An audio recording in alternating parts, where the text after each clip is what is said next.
The thing about a sovereign wealth fund worth $1.7 trillion is that nobody actually knows what to do with it. Not really. Not the politicians who campaign on it. Not the economists who model it, and certainly not the 5.5 million Norwegians who, on paper, each own roughly $300,000 of it. The fund exists in a strange superposition. Everyone's money and no one's money. A national treasure and a national anxiety. The proof that Norway got something profoundly right and the proof that the country has no idea what to do next. I want to talk about that paradox today.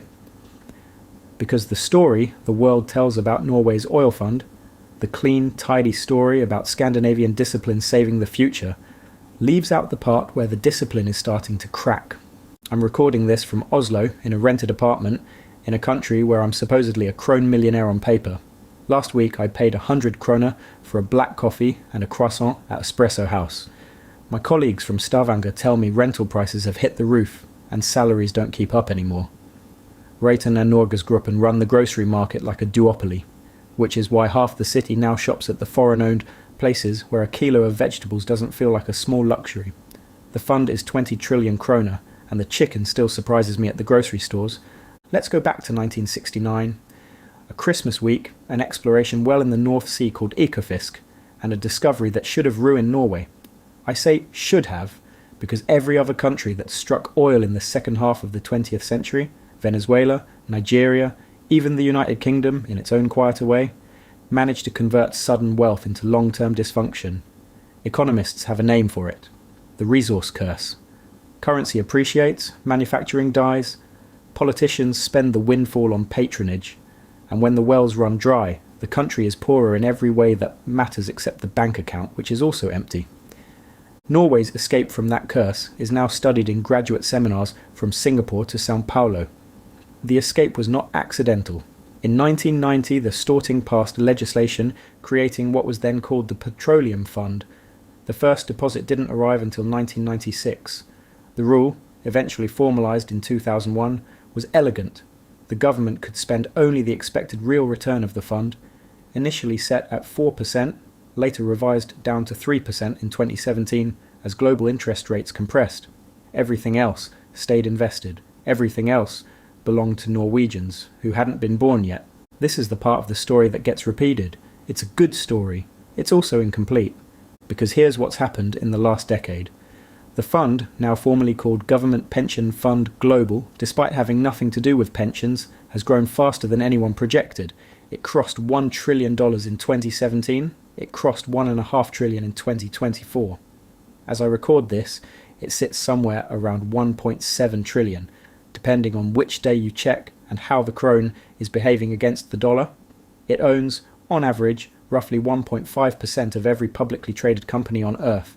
In some European blue chips it owns 3, 4, 5%. It is the largest single shareholder in the global economy. And the Norwegian state has become quietly, structurally dependent on it. In 2023 and 2024, transfers from the fund covered around 20% of the national budget. 20%. Schools, roads, the salaries of nurses in Tromsø, the operating costs of NRK. 1 in every 5 kroner spent by the Norwegian government now comes from the returns on stocks and bonds owned in New York and Tokyo and Frankfurt. The fiscal rule says 3% of fund value per year. In recent years, actual withdrawals have hovered just under that ceiling, which sounds disciplined until you remember that the ceiling itself was lowered precisely because the original 4% was deemed unsustainable. Here is the escalation nobody in Oslo wants to narrate plainly. The fund was designed to be a buffer. It has become a budget line. I have colleagues who came up through Stavanger, and the conversations have shifted in the last 2 years. The complaints aren't about the work anymore. They're about how high the cost of living has gotten, how aggressive the tax burden feels, how the perks of working in oil keep getting quietly tightened. Several of them are now looking at side income, second streams, anything that isn't dependent on the company that employs them. That's a real signal. When the people closest to the petroleum economy start hedging against it, the rest of the country should be paying attention. The revelation, when you sit with the numbers long enough, is this: Norway is no longer an oil economy that happens to have a sovereign wealth fund. Norway is a sovereign wealth fund that happens to have an oil economy attached to it and a country attached to that. The tail is wagging the dog, and the dog has not yet noticed.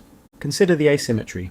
Onshore Norway, the actual productive economy of fisheries, shipping, aluminium, salmon farming, software, the things Norwegians make and sell, generates a mainland GDP of roughly $400 billion. The fund is more than 4 times that. A bad year in equity markets can erase, in paper terms, more wealth than the entire non-oil economy produces in 12 months of work. In 2022, the fund lost about $164 billion. In 2023, it gained back $213 billion. These swings are larger than the annual budgets of most European nations. What does it mean to govern a country whose net worth is determined more by the Federal Reserve's interest rate decisions than by anything its own citizens do? I'd argue it does something subtle and corrosive to the political imagination. When I read through the recent debates in the Storting about pension reform, about hospital waiting lists, about the underfunded municipalities in the north, there's a recurring rhetorical move. Every difficult trade-off gets shadowed by the question, well, why don't we just take a little more from the fund? The fiscal rule becomes a fence, and Norwegian politics becomes the slow process of leaning on the fence. Norges Bank Investment Management, NBIM, the arm of the central bank that actually runs the thing, has been remarkably candid about this. Nicolai Tangen, the CEO since 2020, has given interviews that sound less like a fund manager and more like a man warning his neighbours that the dam they admire is developing hairline cracks. He's talked about return expectations being too optimistic. He's talked about the difficulty of deploying capital at this scale without distorting markets. He's noted, with what I read as genuine unease, that the fund cannot keep growing at historical rates forever, and that Norwegian fiscal planning seems to assume it will. Then there's the ethical dimension, which is where the Vault and Norway files always seem to converge. The fund's Council on Ethics has divested from coal, from certain weapons manufacturers, from companies linked to deforestation in the Amazon and labour abuses in Xinjiang. This is celebrated, and it should be, but the fund's capital itself comes from oil and gas, from carbon Norway pulled out of the seabed and sold to a warming world. The ethical screens filter the destination of the money while leaving the origin untouched. It is a country trying to launder its hydrocarbon past through equity markets, and the laundering is not ultimately working. The carbon was burned regardless. The fund just owns nicer assets afterward. I don't say this to be cynical. I say it because the lesson Norway offers the world is more complicated than the lesson Norway tells itself. The liaisons, then. 3 of them, and I want to be specific. First, a sovereign wealth fund is not a substitute for productive capacity. It is a financial echo of productive capacity that has already happened. The fund cannot teach anyone to fish, build ships, or write software. When mainland Norway underinvests in its own non-oil industries, and there is real evidence it has, with productivity growth in the mainland economy lagging Sweden and Denmark for over a decade, the fund cannot fill that gap. It can only pay for the consequences. Second, fiscal rules are political artefacts, and political artefacts erode. The handbrake from 4% to 3% in 2017 was responsible, but the rule has already been bent in practice during COVID, when withdrawals temporarily exceeded the ceiling under emergency provisions. Every emergency creates precedent. Every precedent creates the next emergency's justification.